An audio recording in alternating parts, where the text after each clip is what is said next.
So now, I'm using Autonics AI servo stepper motor and AI servo stepper motor driver. We are going to inject pulse. I'm gonna click this one. And I'm gonna wait for the end. And then as you did, I'm gonna connect this servo on off signal.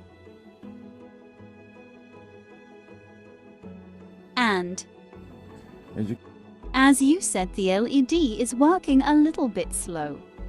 And it has some delay. But actually it is working immediately.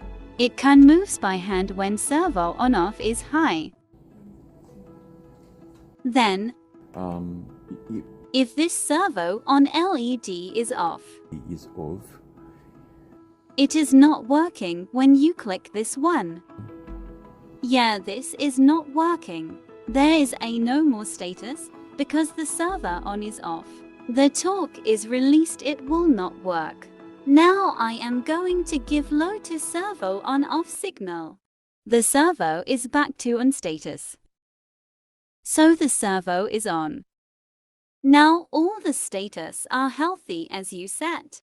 And then I'm going to click the start.